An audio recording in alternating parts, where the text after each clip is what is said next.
Hello everyone and welcome back to Law Statistics. Today's presentation is based on Basics of Code of Civil Procedure 1908. Law may be classified in two types.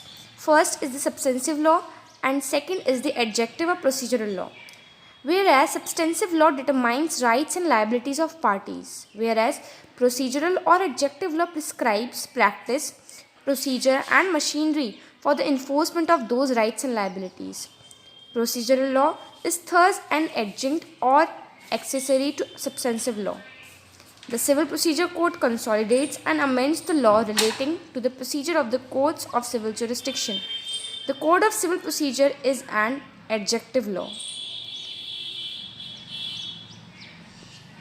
The object of the code generally is to create jurisdiction while the rules indicates the mode in which the jurisdiction should be exercised. The Code of Civil Procedure was first codified in 1859. It is an attempt to consolidate the laws relating to civil procedure that resulted in the legislation of the Code of 1859. The aim of subsequent Code of 1908 was consolidating and amending the laws related to the procedure of courts of civil judicature. The main of the amending Civil Procedure Code is to consolidate and amend the laws. Whereas some important terms, if we talk about judgment, decree and order, the definition are as follows. Judgment as defined in section 2 clause 9 of the Civil Procedure Code means the statement given by the judge on the ground of a decree or order. Thus, a judgment must set out on the grounds and reasons for the judge to have arrived at the decision. In other words, a judgment is the decision of a court of justice upon the respective rights and claims of parties to an action in a suit submitted to it for determination. This was held in the case of State of Tamil Nadu versus S. Thangavel of the year 1997. Cause of action means every fact that it would be necessary for the plaintiff to prove in order to support his right to the judgment of the court. Under Order 2, Rule 2 of the Civil Procedure Code, it means all the essential facts constituting the rights and its infringement. Basically, it means every fact which will be necessary for the plaintiff to prove if traversed in order to support his right to the judgment. Moreover, a decree is defined in section 2 clause 2 of the code as firstly, the formal expression of an adjudication which so far as regards the court expressing it. Secondly, conclusively. Third, determines the right of the parties. Fourth, with regard to all or any of the matters in controversy. Fifth, is in the suit and may be either preliminary or final. But decree does not any adjudication from which an appeal lies as an appeal from an order. And the second one is any order of dismissal for default.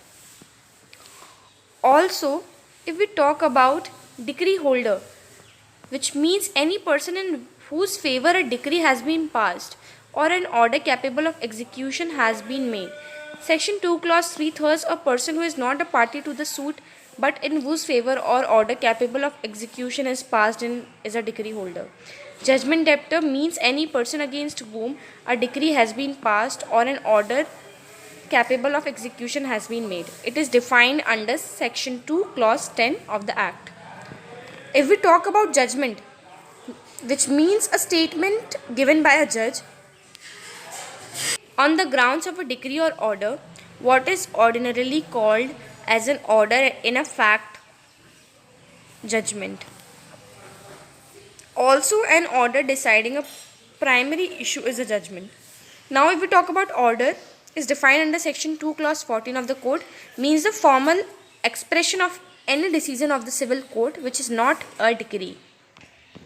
Now, the application of this code. The Code of Civil Procedure 1908 applies to all proceedings of the civil court.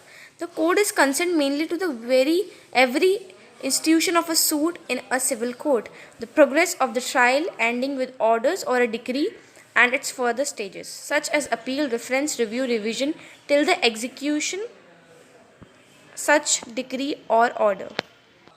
And it's basically divided into two schemes.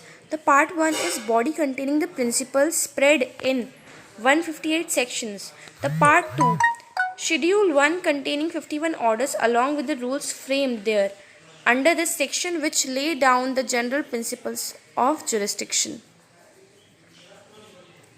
Now the scope and objective. The main object of the CPC is to consolidate and amend the law relating to the procedures of the Court of Civil Judicature. It collects all the laws that should be adopted by the civil courts. The main aim of the CPC is to facilitate justice rather than providing any type of punishment and penalty. The procedural law is always subservient to it and in aid of justice. Now, if we move towards the conclusion part, Civil Procedure Code has been very important in the legal field owing to its various procedural aspects as well as its objective of pursuing of an efficient and effective justice system through fair trial, free provisions of legal aid and speedy justice. These ideals are being properly followed through the innumerable efforts in the court towards the objective of national justice system. That's all for the today's presentation. I hope you all enjoyed. Thank you.